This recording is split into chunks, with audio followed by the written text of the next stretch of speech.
Yes, we are live. Welcome to another episode of Ro Lamb Live. I am Ro Lamb. I am your host. This is, as I said, is Ro Lamb Live, where we talk to creators about life and creativity and how it's all connected. Tonight, I am joined by my good friend Bryce Oquaye. Bryce, how you feeling, man? You good? I'm feeling good. How are you?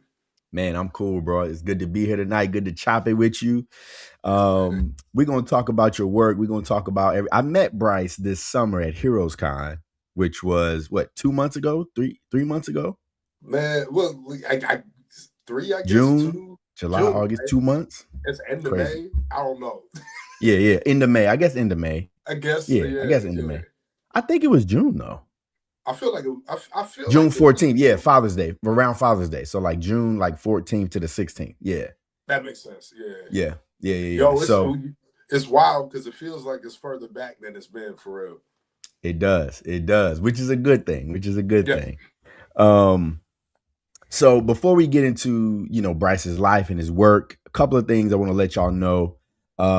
Please, if you watch, first of all, thank you for watching. If you like what you see, please like this video, share this video, subscribe to the channel. If you want to support the show, you can support by checking out patreon.com/Bequest Studios. Bequest Studios is a publishing company that I'm building with a couple of my boys. And you can support me personally by hitting my Cash App, $ Rolam, $1, $5, $10, whatever you feeling. You know what I mean? So I think that's it. Bryce, I want to start with the question that I love to start with. What is inspiring you right now? What are you listening to? What are you reading? What are you watching? What's getting those creative juices going for you? Man, that's a big question. That's a big I question. know. Yeah. Cause right now it's funny. Like I don't want to say I'm all over the place because I am specific about what I'm absorbing right now. But like, uh, I'm really, I'm really enjoying as far as reading material goes. I'm really enjoying going back and kind of reading what I consider as masterwork. So like right now, I'm in the middle of rereading Akira, and I just finished. Domu, A Child's Dream, is like my absolute. It's one of my absolute favorite comics ever, and I reread that periodically. And then here recently, so just kind of like a switch flip, and I started just like I was just reading obsessively. So I've been reading Akira. I've been reading all the absolute stuff. I've been enjoying that. Uh, and just anything that's really been grabbing my attention. Like I'm finishing up Scotty Young's Middle West. Uh, That's a good one. I'm enjoying it. I'm enjoying it. And then I've been reading like Prince of Cats. That's Okay. I just reread that actually. It's not a long read, but I still like been wrapped up. It's just been wrapped up in kind of just absorbing the stuff I know I enjoy. And then Tayo Matsumoto, he has Mm. a joint called Black and White, Tekken Kincrete. And Tayo Okay. Matsumoto is a big inspiration of mine and my particular way of drawing. So like I've been just all over hunting his work down right now too. Yeah. What was the other thing you said? Domo? You said Domo? Domu, A Child's Dream. A Child's Dream. Now, what's Yeah. that? So Domu is kind of it's it's almost like maybe the precursor to Akira. Not tonally, but Okay. like it's about psychics though. You know what I Okay. mean? Okay. Because pretty much they live in this housing project pretty much, and where they live at there's a string of like murders and accidents and all these things that are happening, and they can't figure out why it's going on.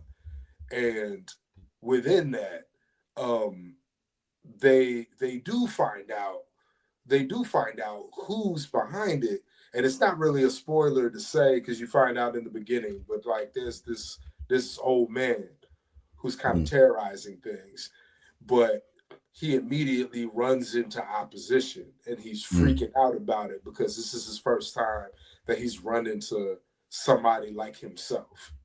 Yeah. So it's a crazy story. It's got like action sci-fi elements to it. It's horror. It's a thriller. It's really good, and it's Katsuhiro Otomo, so it's drawn incredibly. It's insane. Yeah. I definitely noted that down. I'm gonna definitely look that up and get into that. Um, for myself, I have been inspired by. So I just watched this show on Netflix called The Night Agent. Ooh, I've heard Um, of that. yeah, it was good. But it's really got me in my thriller, investigator, detective bag, right? Yeah, Which I really love those kind of things, spy shows, espionage, like thriller type things. I really want to do like a supernatural. I want to do my own take on that genre with like a supernatural detective type character. yeah. So that's sort of getting me. That's been pulling my attention a little bit. So um, yeah, I think that's what's inspiring me right now. Man, So, oh, go ahead. so, hey, real quick too. If, Yeah, yeah. on some stuff with TV shows, TV shows and movies and Hmm. stuff like that. I've been really enjoying all the different new like horror movies that have been coming out. Been Okay. really good stuff. Like I watched Obsession. Obsession is great. That's really good. Backrooms was really good. I've Like not so seen them yet. I've been meaning to sit down and watch them, but I haven't watched them yet. they are good, man. And the way that they're handling it, it's like it's horror, but like these are like they really these are pieces. These are like real pieces. This is film. You know what I'm saying? So Yeah, like you yeah. watching this and you like, yo, this is crazy. And then Obsession in particular. I really like Japanese horror, like the early 2000s Japanese Mm, horror, and Obsession in particular draws a lot of inspiration from that. So it had me go backwards and yeah, really like check out some stuff. So that's yeah, been something else that's been in my wheelhouse. And we yeah. always listening to music, so I For don't even sure. really count that. Right. Now, from a TV, another TV show I've been on is Lioness. Have you seen Lioness? I'm not no. Lioness. I be watching Lioness, and I texted some of my boys the other day. I said, I don't know about y'all, but I be locked in on these episodes. Like it's like really like I'll be watching and I can feel myself like get lost in it. Like I'll be just watching it and it'd be like 10 minutes will go by and I'm like, yo, I'm really locked in on this. Like Okay, I'm Zoe gonna write that down. Zoe Saldana is a beast, bro. She's a beast. Oh, You know Zoe she's who's Saldana. in it. Yes, yes. Oh, I know it's amazing. Yeah, she's a Yeah. beast, bro. Like just the way she. So have you heard of it? You haven't heard of it. No, no, not at all. So lioness stands for, it's like this group of women in the government. It's like this government unit, and they're called lionesses. And she like finds these women, trains them, and they go on these missions where sometimes they gotta assassinate people, sometimes they just gotta get information or whatever. But she runs this whole group, and she's a beast, dog. She's a I gotta beast. check this out. She's a beast. Yeah, you gotta check it out. It's a good one. And you know who Taylor Sheridan is? Yeah, So he's the writer. So he wrote and created this show. So, if you like Yellowstone or you like, Sicario. Did you see Sicario? Sicario. No, Sicario's on my list though, because Monster. I've heard Sicario is amazing. Monster. Taylor Okay. Sheridan is a monster for sure. So yeah, definitely check that out. Definitely check that out. My next question that I love to ask is, how do you personally define creativity? Mm, that's a good. That's a really good question because uh, I think that creativity is kind of. I think creativity is like a mixture of things, as far as like it's not just ideation, but also I think there's a little bit of like innovation in there. I think that I think creativity is kind of it's born from almost necessity, really. Mm, Like because I think that creators, I think creators have to create. There's mm, something in you that keeps you from. doing anything else. Like I mean, we can work jobs, we can do whatever, but like a creator has to create something, and it's that urgency and that necessity that comes with like having to create. And then when I speak to innovation, it's like not even necessarily from the perspective of like making something new or whatever, as much as like that necessity to create will force a person to try to find ways to squeeze that into their life, even if their life doesn't necessarily account for it, time wise, familially, or whatever. You will find a way to get that off. And like it's like I think yeah, it's that urgency, that necessity, that feeling to like bring something that doesn't exist into Mm, existence. yeah. And I was listening to one of your interviews, and when you were talking about that, I remembered something that you said, and I forget what the question. I forget the question that was asked you. I think it was, when did you know that you wanted to pursue art? It was something like that. And you said, I did that. I was really young when I knew that this is what I wanted to do. And Hmm. you said because when I was doing art, maybe I'm paraphrasing, but when I was doing art, that was when I felt like I could speak the most clearly. Yes. And I Yes. think that's the innovative piece that you're speaking to, right? It's not necessarily about being new, but it's about knowing that you have something to say and not have heard the words Yeah. or seen the expression that you need to express that thing that you're trying to express. Does that make sense? No, absolutely, because you're gonna find a way, and that's what like what I'm talking about, even with like like what the allowances that you might have within your life, what you've got going on, because everybody has different circumstances, Right. and some people are raised in situations where maybe you're from a family where everybody's creative, so it's almost like it's it's something that's just you're indoctrinated in this thing, and Right. and, This is what and we you don't know do. nothing Right. else. Right. but Right. then but then there's some people that's like maybe life doesn't warrant, maybe life doesn't, not warrants not the word, maybe life doesn't, for some people, give space for Mm, creativity in the sense that we're speaking towards, because they're like, man, I gotta eat, I gotta get it, I gotta whatever, whatever, whatever. But and and then people will still create in spite of, because you have to, like, if there's something in you that you got to get out, you're gonna get that out, and you're gonna find a way to get that out. And yeah, yeah, I think that that's what it is at its core. It's like this necessity. It's this thing that like it has to exist. Otherwise, it's gonna drive you crazy. You know what I right. mean? Yeah, Right. Right. Yeah. And like I said, I say this every episode now, but I love asking this question because the answers are always different.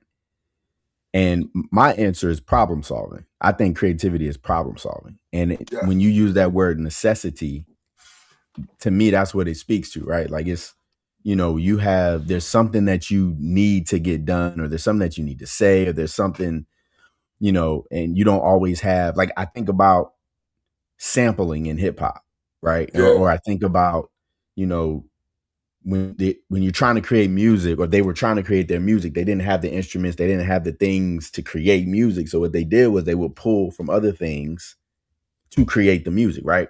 That's yeah. creativity, right? The problem is we don't have this, we don't have that, but we're gonna still find a way. You know what I'm saying? Yeah, nah, exactly. It's like because it's that urgency, that necessity that you have, because you got to do this thing, you got I to gotta say this do it. thing, you got to I create gotta this say thing, it. and you don't have the tools, you don't have the language, you got the vision, but you're doing the best that you can with what you've got. So that's where that innovation comes in, because now you are immediately, it's that innovation is saying it's the problem solving that you're speaking to us, Right. because now you immediately have to, you got to figure it out, because this thing is eating you, this thing is talking to you, it's doing you know what it is. So like I think like those early pioneers of hip hop, I think they Mm, heard exactly what we're hearing right now, I think of it. I envision that's why I thought Sinners was so fly. One of the things that I Mhm. thought was so fly about Sinners, because I feel like the way that they depicted that the music, I really do feel like that's kind of what it's like to be creative. You have everything before you, and you have everything that's coming, and you're contributing to what's to come. Even if you're not the person that somebody's going to come along and like write about in a textbook, you're gonna insert a block into that building, into that pyramid, that's eventually gonna touch the person that maybe is gonna be in the history books, but you're gonna be you're a piece of this, and it's like this bigger ecosystem that exists around us, and we reap the benefits of hindsight to be able to be inspired by the people before us. I think that like the way that they showed that juke joint in Sinners, I really think that encompasses what like creativity looks like for us, like what that is, that feeling. Yeah, and I think that's just such an interesting when you say that. One of the things I just thought about was um now I'm trying to figure out how to put this into words, but this idea of I think a lot of times we talk about so I've been studying hoodoo. I've been looking at hoodoo and just some of the traditions of, Black Americans. And we Mm-hmm. have a lot of conversations about speaking to the ancestors, right? And I think there's an interesting conversation that could also be parallel with this, where because in Sinners, what you're seeing is the ancestral lineage of music, but you're also seeing them reach into the future of Yeah. music. So when you're being creative, you're having this conversation that is that's breaking the barriers of time, right? So Oh you're yeah. you're pulling from what's before, but you're also tapping into, like you said, what the pioneers heard is now. They've heard now Yeah. already, and they've tried to recreate that for their time. Yeah. Such Yeah. an interesting concept. It's Um, all it's all like it's because time is relative. So it's all like it's interesting because it's like we're all generally existing in our present, and our present is always unique. Our present is parallel, like but it's individually unique, and within that we we again have the benefit of hindsight. So it's like everything that we're pouring into is this constant, mm, and we always have the ability to touch back, mm, and within that we also like what it is that we're creating, what we're pulling from is kind of, if we're using time as a concept, it's almost like you're pulling from what's to come, because these mm, things don't exist until you make them exist, right? So it's mm, kind of it's almost like the it's like the creative, it's like the creative is seeing the future in mm, many ways, because you can envision something, bigger than yourself, and you can speak those things into existence. You can create those things in some way, form, or fashion. There's so many things that we've thought about, that we've seen come to fruition, mm. because somebody else creative touched the thing and made the thing. But like everybody's kind of creative people.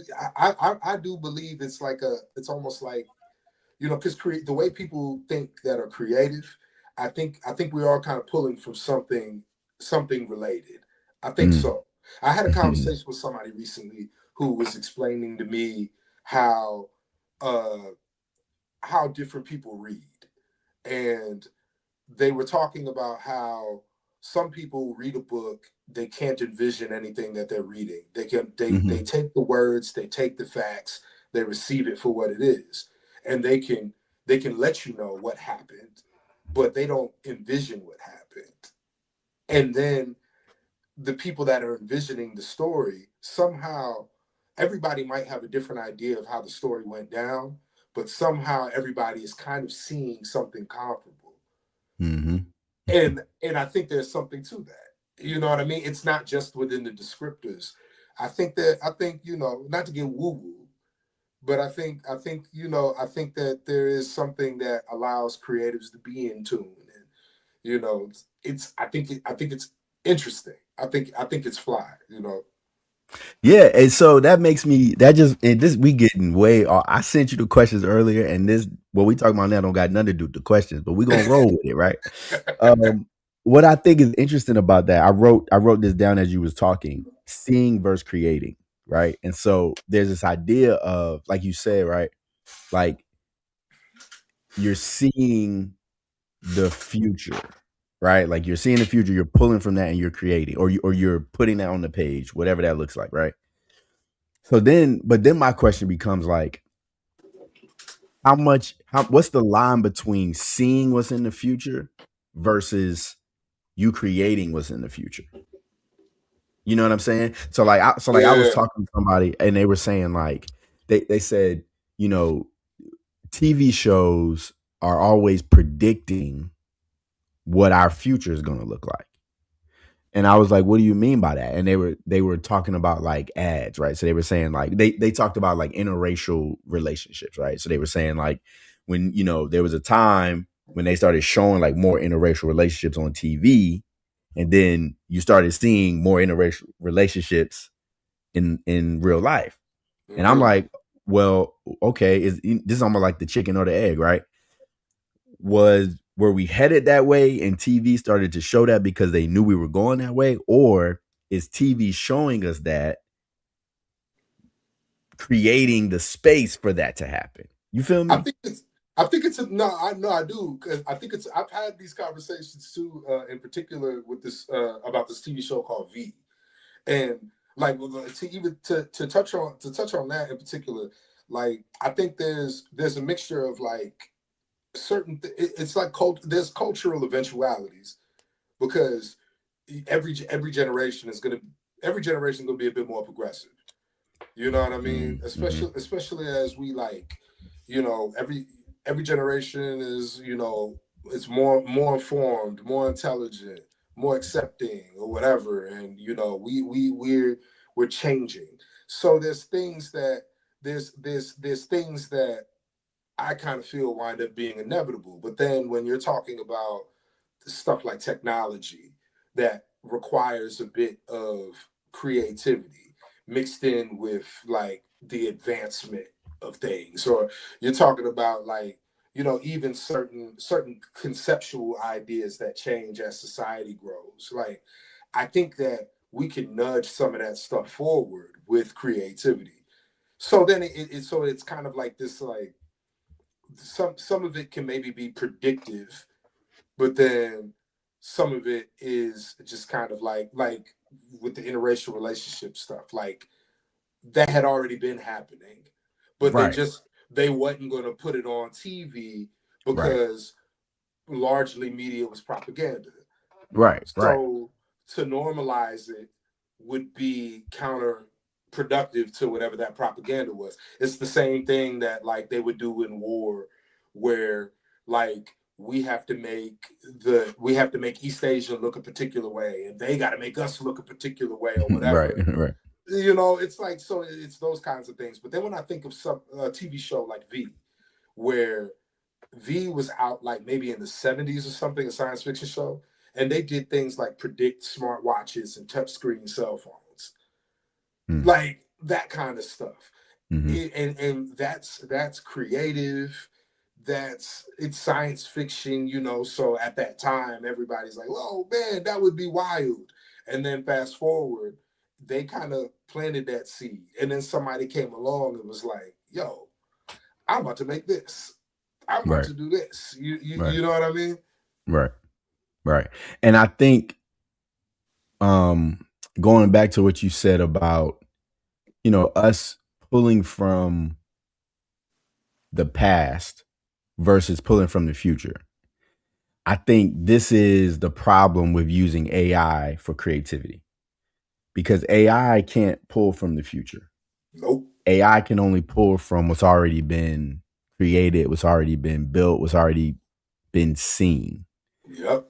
And so I think the key for creatives and creators in this moment of, you know, this AI situation, this AI takeover, if you will, the key is tapping into the future. You know what I'm saying? Tapping into the future, tapping Yeah. into who you are and what you see for your life in the future in society, like where you see we can go, tapping into that because AI can only tap into what's already been. You know what I'm saying? Exactly. And yeah, and Um, you snatched the key words, tap in. Cause mm, I think that's the only way that we can really move past. Because yeah, like tapping in general, tapping into that piece of you that can see forward mm, is also like naturally making you tap into what came before you. yeah, So it's impossible. It's impossible to create or innovate without in some way honoring the past. yeah, It just yeah, can't. It can't happen because everything that you're creating in some way, form, or fashion is a celebration of the people that got you this far. Somebody mm, had to move that pen. Somebody had to type those words before we came along to do that. And mm, it's like this like this snowball effect of this particular energy that just keeps us inspired. We're always passing that around, and AI can't do that. AI can't be inspired. yeah, yeah, AI isn't gonna lose sleep. You know what I mean? It's yeah, not that kind of thing. Not like we would. yeah, yeah. And so, man, we still haven't talked about who you are, Bryce. I just want to ask this question though. So Bryce is a visual artist. Bryce is I mean, he's among other things. He's an artist, an illustrator.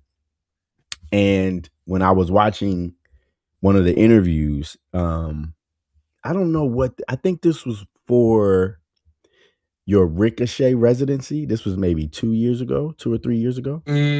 With Project Ricochet, yeah, Yep, Project Ricochet. And you was in a barbershop. The video had you in a barbershop and you were drawing somebody in the chair. And you yeah. were doing all of that. So I just thought about this as we was talking. What does that look like? Everything that we're talking about in terms of, tapping into the future and tapping into this other piece of yourself, right? When you're doing a portrait like that, where you have something that's like straightforward in front of you, right? It's somebody cutting hair and it's a room, like boom, right? What is that process like for you to draw what's in front of you, but also bring in that other piece? You know what I'm saying? Like, what is that like?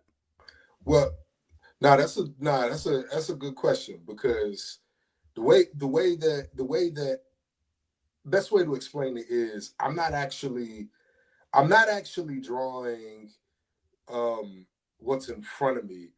I'm Mm. actually drawing what I'm drawing what it feels like. Whew, I'm getting chills. I'm getting chills. Yeah, I'm getting it's chills. it's a different type of thing because Woo. because the thing about when I'm doing any of those particular any of those particular pieces or events and stuff, like it's everything's in motion.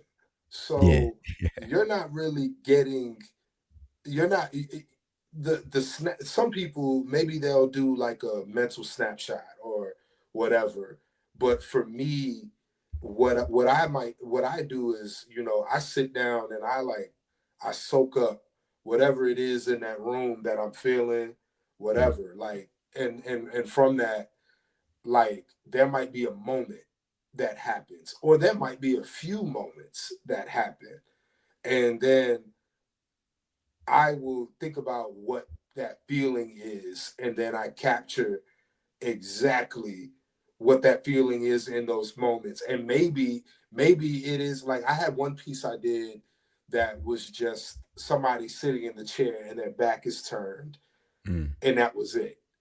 mm, And in particular, I drew that moment because it was somebody having a conversation about um it was somebody having a conversation about how tomorrow was going to be the first time that they had seen their kids in like 6 years. wow. This man was like he was like incarcerated Mm, and came out, and the first thing that he wanted to do was get his hair cut. wow. So like that moment, like I seen his face, all these things. So there was all, but that moment, I wanted to capture him in the way that I captured him sitting in that seat with his back turned, because I felt like I felt like he was a mixture of nervous but tall in that moment, and that's kind of how I wanted to depict it, of like this silhouette of almost like, you know, this person on this, almost like the, the chair is like this almost a throne in a sense. Like Mm, this person is having his moment. He doesn't want to be seen in this mm, moment, but he wants to be seen by his kids. He's presenting himself, but he doesn't want to be seen by anybody else. mm, Not the truth of things. You know what I mean? If that mm. makes sense, you know?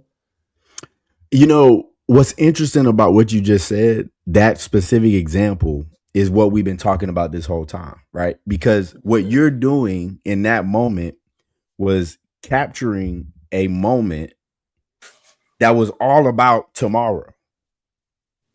Yeah. I didn't think You about was that. Yeah. capturing a moment that was all about tomorrow. Yeah. And I think that's the thing that artists and creators, storytellers, that's what we're trying to do.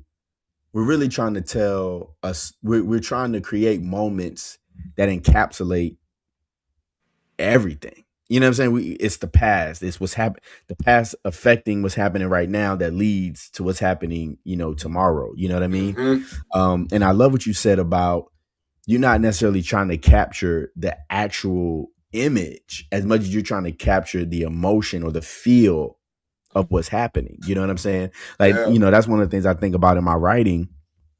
When I'm writing short stories or I'm writing novels or something like that, you know, I used to try to describe everything about, the character, right? Okay, she has red hair, her eyes are green, she's 6, 1, she's whatever, whatever, boom, boom, right? But then I realized, honestly, if I just give you just enough detail, right, you'll fill in the rest. Now, what also ends Yeah. up happening is if I say a beautiful woman walked in, right, what you see as beauty might be different than what I see as beauty. Yeah. You know what Yeah. I'm saying? But the beauty of that is I always look at my stories as I'm in partnership with my reader. So sometimes I'll write things and people will say, well, what did that look like? Or they'll say, how did the story I love like ambiguous endings, right? Where we just sort of end and you're like, wait, what? Yeah. Like what And they'll happened? ask me, well, what did that mean? And I'm like, you tell me. You know what Yeah. I'm saying? Like, I know what I think it means, but you tell me what you think it means. You know what I'm saying? Yeah. Um, Now I do the same thing. I do the same thing with my with a lot of my art, because there's a certain looseness to my style that, like, you know, and it's a I dope style. Yeah, it's a dope style. Y'all gotta check it out. I I mean, appreciate it's it. incredible. I Yeah. appreciate that a lot, man. Yeah, because like I remember at one point in time, because that, like, the way that I draw now, funny enough, was kind of how I was always drawing in private in the beginning. Mm, And I remember originally I was always trying to be very polished, and I was studying anatomy, and here's how we supposed to do these lines and this and that or whatever. But that wasn't how I was seeing the world. And mm, when I began to prioritize my lens, then there was a looseness that came out of my style that the more I leaned into it, the more authentic the work became. And I Mm, found that people people had an easier time understanding what I was saying in a style that I always thought was messy mm, versus when I was giving you something clean. Because I think that like the clean work left things, I think the cleaner work that I was doing probably left something to be desired in a lot of ways. It was, there's something, it was technical, but maybe I was missing emotion or whatever. I don't know.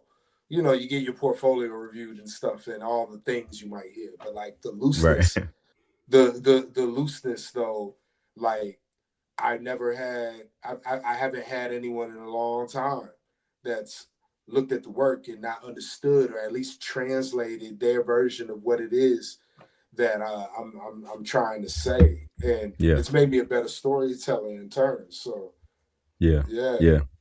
So, 35 minutes into the conversation, who is Bryce Oquaye? How do you describe yourself to people? man, man, that's a you know what's funny? Because you mentioned you sent me questions in advance. That's the hardest question because artists know how to talk about themselves in that kind of way. I Right. think I think for me, I don't know, I'm a, father, son, husband, artist, activist, uh, learner, lifelong learner. Uh, yeah, man. I think I'm you. I'm no different than anybody else. You know what I Yeah. mean? Yeah. Yeah. Or that's kind of I think the way I kind of view things. The way I kind of view things for myself in particular is I feel like I'm here. I feel like I'm here to. I feel like I'm here to tell stories. I feel like I'm here to bear witness. Mm, I feel like I'm here to leave this place a little better than what I arrived in. You know what I mean? That's yeah. that's kind of who I am. Yeah. Yeah. Yeah. So, one of the things that I heard you say in one of your interviews is that, you know, comics and graffiti has been like a huge influence. That was sort of Mm-hmm. part of your background, right? And one of the things you mentioned was that the way that comics and graffiti was seen before is different than how it's seen now. And so I wonder, can you characterize what that shift has been like, right? How has those views just over the time you've been, in this industry working and creating from your start to now, how have the views and the perspectives of what you do or your influences at least, how have they shifted over time? Now, I think now it's seen more. I, Now people are looking at it, graffiti and comics as actual viable art forms, forms of communication, literature, all that. I think now people have caught on to that, and I think early it was very alternative counterculture, Hmm. because because it's something because it was something that was so accessible. I think that's what it was. Mm. Because if you think about it, like anything that's very counterculture kind of has a low barrier of entry. Right, right. You know what I mean? And when everybody can come into the room, somehow that room seems less valuable. When Mm. really that's what you want. Mm. So Mhm. I think that's what like comics is always, at least initially, now not so much. Comics was always a super affordable means of entertainment. I say not so much. It's still affordable entertainment. But what I mean by that is there's a difference between a person buying a comic now versus when we were kids. Yeah, yeah, You know what I'm saying? yeah. Because now there's this big, now the collector market is here and Right. 20 variant covers, and you know what I'm saying? So it is a little bit different in that regard. Still accessible, but I think when we were younger, there it was definitely like I remember my introduction to comics. I've talked about this many times. Was my mother. My mother's a comics fan, Mm, and she would always buy big like crates of comics for me, like mm. milk crates, because Wow. when Image tanked the market, so everybody's just throwing their stuff out, Right. and it was yeah, it was just like this what we could it was what we could afford in abundance was all these hand-me-down joints or whatever. And then you would hear like the art, you would have your art teachers or your people that would be like, nah, this isn't art, this isn't art. Or these aren't books, you can't do your book report on this. But I'm Right. like, you're not really looking at this though. Like, what are you talking about? I tried to do a book report one time about Watchmen when I was younger. And I remember they were like, no, that's not a book. You can't do that. Now, Wow. now, if you did that, oh yeah, they'll take it all day because they recognize it. Right. And you got people that will travel the world now, that are fine artists making hundreds of thousands of dollars doing Right. graffiti. Right. That would have got us arrested. Right. So Right. it's funny. Yeah. I mean, even to that point, even now, Halloween, everybody's dressing up. They go to school, they wear their costumes. At the school my kids go to, they have to wear costumes. They don't even call it Halloween. They call it a book character day. And if you try to go in there as a superhero, they're like, nah. Like, nah, you gotta be a book character. Yeah, yeah, I'm yeah. like, And it's yo, like, that's and that's that's crazy, wild. right? That's wild to me. Yeah, Um, it's super wild, man. but I definitely so for me, when I was growing up, I wasn't allowed to read comic books. Like my dad Mm. had like a thing against them. And so I would have to like sneak and buy comic books. And so when I was buying comic books though, they was like $2 or $3. You know what I'm saying? So I'm like, yo, that's easy work right there. You know what I'm saying? Uh, $3, $4, that's nothing. So I say that to say I definitely know what you mean for sure. yeah, yeah. Um, And I definitely, and I want to definitely say because it's not that like comics are like right now. It's not like comics are something that people can't afford for real, for real. no, I'm I know what like, you mean. Yeah. yeah, but it is a little different. I feel like I do feel like there's a little bit of a difference because I can't remember the last time I went to a comic shop and it seemed like a place that I would see a teenager in.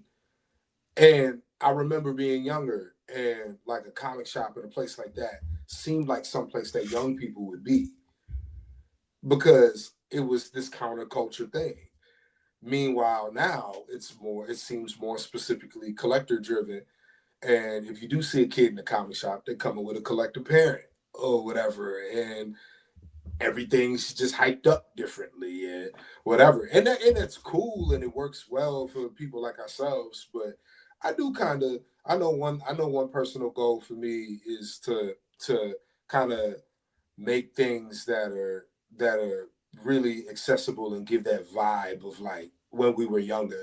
I don't, you know what I'm saying? Yeah. Well, so I think that is also a symptom of the interest of today's like teenagers, right? Like, my I my agree. kid, my oldest is about to be 13. All he want to do is play video games. So, you know what I'm saying? He ain't necessarily even worried about, a book or a comic book or whatever, like, especially with something like Roblox or whatever they be playing. It's free. You know what I'm saying? They just jump on the joint, they playing with their friends. So I think that also plays a role in it as well. Yeah, But I yeah. think you're exactly right though. Like, the collectors and all those type of things, like that's definitely seems to be a major. And I'm the thing about me is I'm not really a collector like that. Like I Uh-huh. just like reading the books. You know what I'm saying? So I Same. still get singles now just because I be supporting certain people or certain books, but I really just like trades. I like the graphic novel. You know what I'm saying? The whole story. So Yeah, no, we exactly the same in that regard. When I'm buying individual issues of anything, it's because I'm really directly trying to support. Right. those creators and stuff. But otherwise, I'm a trade person as well. But I will say when speaking of kids within comics, I think they're the ones that are really rocking with it. They all with the manga where That too. the That too. wherever the yeah. So it's either going to be games or it's going to be manga for Yeah. sure. Yeah. Yeah. Um so no so seeing that shift and you being a part of that shift, how have you wanted your work to contribute, to that shift or to the way people are viewing comic books and storytelling now? Right. Yeah. I what I specifically want to do is it's two parts. Like I want to capture the feeling that like Toonami gave me when I was a kid, Mm. but What a then feeling, also, right? What a feeling. you know what I'm saying? Yeah, I yeah. want to I want to capture the feeling of Toonami, but then also I want to capture the awakening that Aaron Magruder and the Boondocks did me. So Mhm. it's both of those things for me. So I think that what I'm trying to contribute is uh both of those things hand in hand. Like how can I, like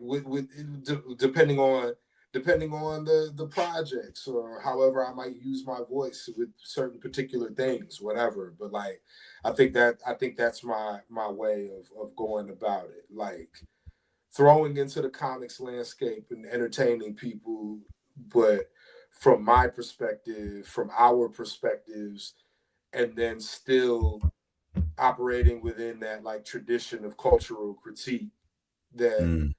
a lot of black cartoonists like ourselves have done over the years as well. Still putting my name in that hat as well. So that's what you mean when you talk about like the awakening of Boondocks? That's what you Yes. mean? Okay. Yeah, because I've always been somebody that I'm super very been hip hop head my whole life. So it's like Yeah. this. There was always like the flavors that I enjoyed the taste of were always in the vein of like the Tribe Called Quest and Public Enemies and the whatever. So I enjoyed hip hop as a whole, but I really loved the Outcasts and these groups that really like they had these extra elements to what they were saying. Yeah. And then discovering Aaron Magruder, that showed me that my interests in comics could bleed into my interests within hip hop and my my sensibilities when it came to whatever it was in the world, be it Yeah. politics or the culture or whatever. Like I Yeah. found out that they could kind of live together in a way that I Yeah. never really thought about. Yeah. Do you know who Dr. Sheena Howard? Yeah. You do? Okay, okay, cool, cool. She got the Boondocks dissertation and all that. I Mm-hmm. don't know if you know about all that stuff. Anyway, that might be something to look into if you have not seen what she be doing. She's dope, super dope. Dr. Sheena, Oh yeah. super dope. Um, so we not gonna get to all the questions that I sent you, We've been which is yapping. fine. My bad. Which My is bad. fine. This is great. No, no, no. This is great. This is great. The last thing that I wanted to ask you about before we move to our last segment is I got so many questions I want to. I'm gonna have to just. You gonna have to come back. We gonna have to talk more. I Um, got you. what's next for you? Where do you see yourself in 5 years? In 5 years? In five 5 years. years? Because hold Okay. on, because hold on. Because you just wrapped up the Duppy Kickstarter, which y'all can see the background behind them, Duppy. Before we talk about what you're gonna do, talk to us a little bit about Duppy. What is Duppy? How did the idea come to you about Duppy? What's the status of Duppy? What we got going on with Duppy right now? Okay, now I appreciate you. I appreciate you. So so Duppy in particular has been it's been a story I've been kicking around for a little bit now. And got that Kickstarter funded, this good old chunky issue one, this 56-page joint. Let's But go. it's a story about it's a story about a exorcist sorcerer character. His name is Moses, and The backdrop of Duppy initially is a city called Jamdo. So this world that it exists within, you know, it, you mentioned earlier hoodoo, right? So in Duppy, the centerpiece is Obeya. Yeah. So it's basically Moses is a trained practitioner of Obeya, Okay. and some significant losses that he experienced uh, early in the story, behind the scenes, kind of sends him off on his training journey away from home. And when we start Duppy, it's Moses coming back. And he's Mm. hunting down this entity called the Laughing Man that is kind of your man in black, that man with the dark hat that people see in their dreams, like this creepy and this entity that is kind of puppeteering a lot behind the scenes. And Moses is coming home to get rid of the Laughing Man, get his vengeance. And you figure out along the way what's happened to him. Why did he leave? Why is Jam Doe kind of infested with these entities? And Duppy, if to anybody that's not familiar with Duppy, they are black ghosts in Caribbean folklore, and they represent a few different things. They represent like dormant negativity in a space. So, they can be the poltergeists in that regard, but also Duppy can be even just representations of your ancestors as well. But the negative aspect of them comes from the fact that just negativity is always a constant, and they can be a catalyst or a symptom of that. Okay. Yeah. So what's the so you wrapped the Kickstarter? That was recently, right? That was like last month, like right? like last month, yeah, and Yeah, it last month drops you wrapped the it drops in Kickstarter September. successful. Congratulations. Yeah, What's the status on that? When you gonna drop the book? When's it ready? it drops in September. It drops September. Okay. yeah, yeah. Okay. I would like to have it in hand at the beginning of September when I pop out at LexCon and stuff again. But it's looking Okay. like it's probably going to be close to the middle of the end of September. But it's fine. It'll be in September. Okay. Okay. Okay. So I'm offended that I haven't got no sneak peeks. I haven't I seen got nothing. you. I ain't seen the script. I ain't seen no art. It's fine. You know what I'm saying? It's I cool. got I'm you. gonna be all right. We cool. Uh, but no, definitely y'all keep your eyes peeled for that. As soon as it's ready and it's up for sale and stuff, I would definitely let everybody know so that you guys can support that. And also, I haven't said too much about this publicly, but when I met Bryce at Heroes, I saw his art style. I said, hold up, wait a minute. I think I got something for Bryce. So I've had this idea. I'm not gonna tell y'all about it, but I've had this idea for the last couple years. And I immediately went to Bryce's table and I said, hey, I got this idea, bro. I see your art style. What you think? I pitched it to him. Bryce said, let's do it. So we've been working on this idea together for the last since Hero, so 2-3 Since months. Heroes, it's been 2 months. Yeah. So I've been working on the script. We've had a couple of meetings. I'm excited to bring this story to y'all. I'm excited for what Bryce is gonna do with the script and just he's brought so much depth and just such great things to this idea. So I'm excited about it and excited to have him as my co-creator on it. And it's gonna be Yeah, great. So y'all gonna see more of Bryce. Y'all gonna see more of Bryce over the next, couple of months or whatnot. So I'm excited for the story, and I gotta say too, like I'm a fan of your writing style. thank you, So brother. it makes it, it's like already the story in itself is dope. But then I like your approach to storytelling. And then the more that we've gotten to know each other, it's funny because it's like it's been a few months that we've been working together, but I feel like I'm knowing you for way longer. Yeah. So as we get to know each other and everything, it's like, yeah, it's very. It, I feel like the way you work, the way that I work, somehow it aligns, and it aligns to where it's like, oh yeah, no, this fits. He, Yeah, you it know, works. Yeah, for yeah, sure. it works really, really well.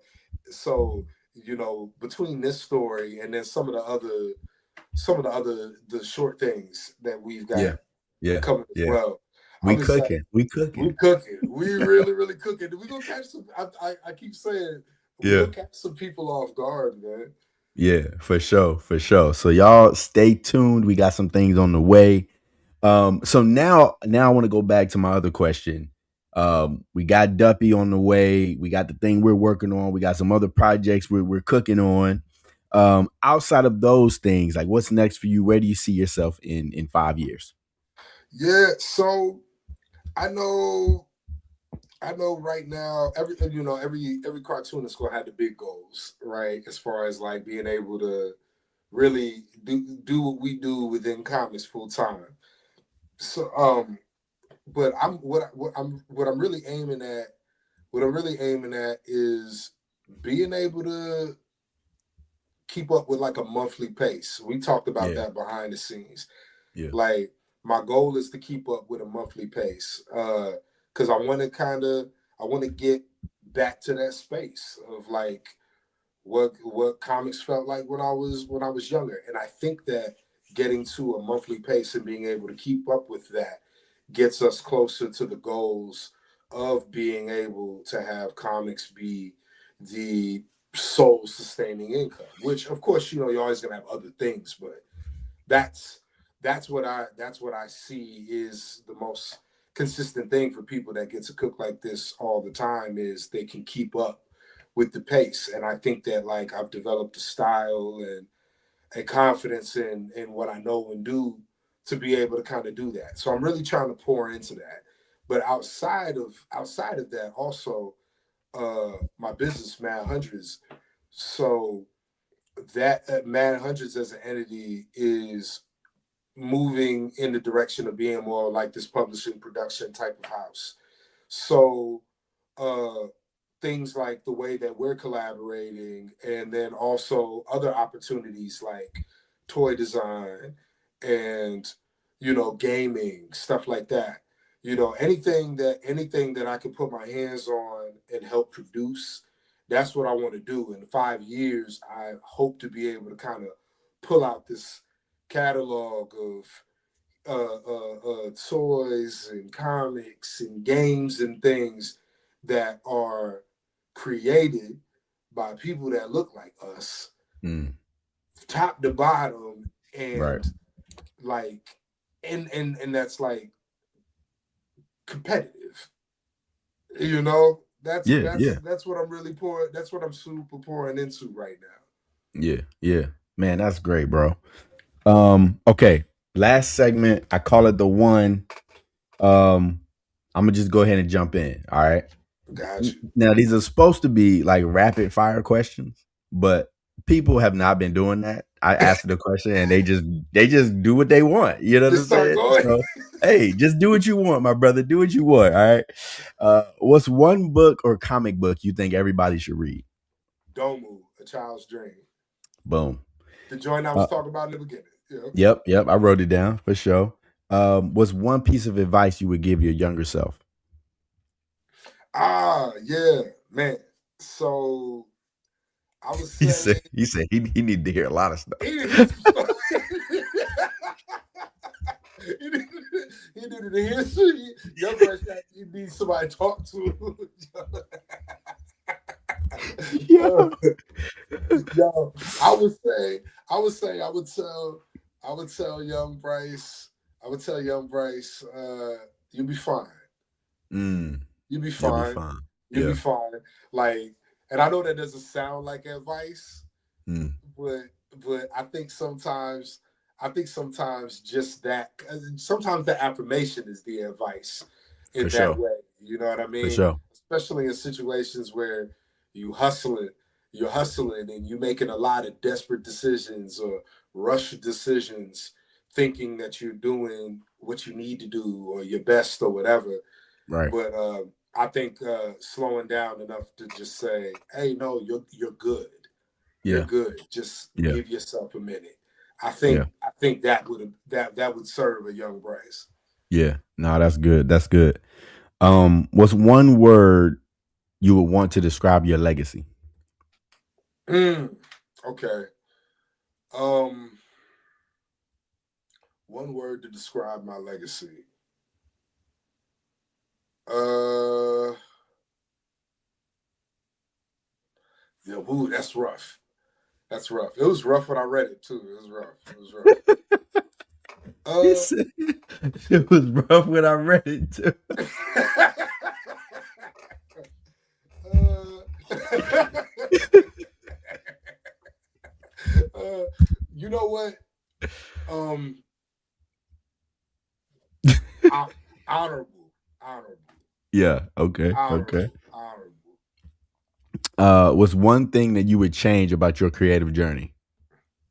Uh, I think what I would change would be that time the time period I spent doing and practicing what I thought I was supposed to do in practice.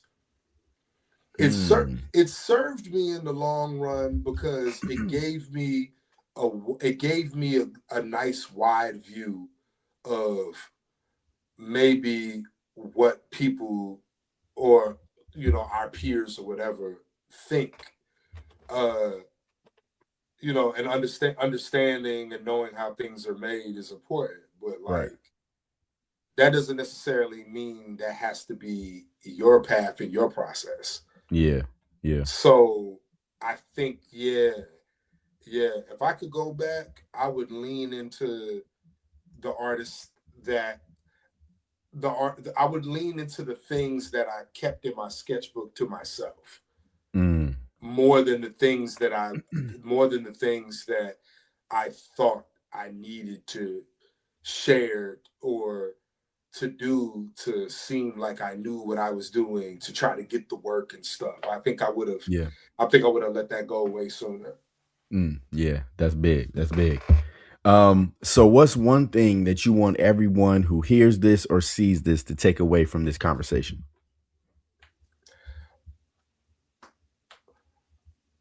I want everybody to know that there's nothing more important than just doing the work. Mm. That's what I think. There's nothing more important than just doing the work.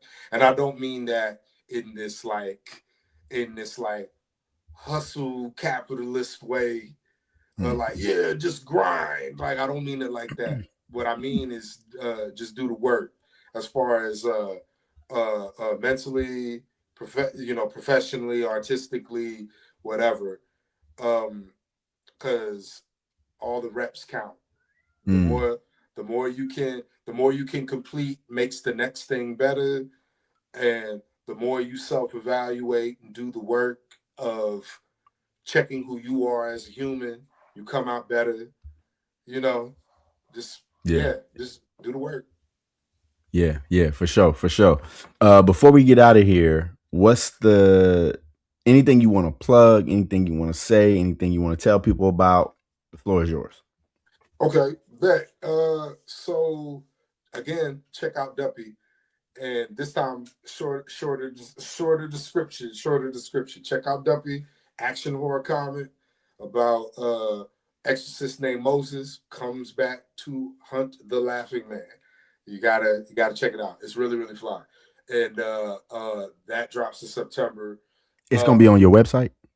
I'll have it on my website. Yeah, so mad hundreds.com is getting revamped right now. So what I'm Okay. doing is all of my comics, everything is going to be front facing on mad hundreds.com to where you'll be able to actually like order and have it mailed to you. And then you can also copy digitally and stuff. Um, and then yeah, like pretty much everything from like the big issues to zines to art books, whatever I'll have available there. Which well, yeah, that's something else I plugged in, this fall, the new mad hundreds.com. I'm excited for that. And then I'll be at Lexington Comic Con first week of September. I'll be at the Nashville Comic Expo in October on October 3rd. And outside of those two shows, I will be locked at my desk, grinding out on these projects, and uh, just yeah, keep your eyes open. Go to our Instagram, you know, B Mad Hundreds. It's BMAD 100S, or just look up Bryce Oquaye, Mad Hundreds. Check me out. Yeah, for sure. Bryce, I just want to say I appreciate you, brother. It's been a pleasure getting to know you. It's been a pleasure working with you and talking creativity and just building. Likewise, You have such a great energy about you, the way that you show up creatively and just all the conversations that we've had, bro. I just appreciate you, man. And I'm excited to continue to build with you, bro. So thank you so likewise. much for coming through tonight. Yeah, absolutely, absolutely. Um, to the viewers, thank y'all for tuning in. Thank y'all for rocking with us. Again, don't forget to like, subscribe to the channel, share this video with somebody. The different ways that you can support patreon.com/bequest studios, or you can support me personally by hitting my Cash App. Thank y'all so much for being here tonight. And I will see y'all soon. As always, I love y'all. We out of here.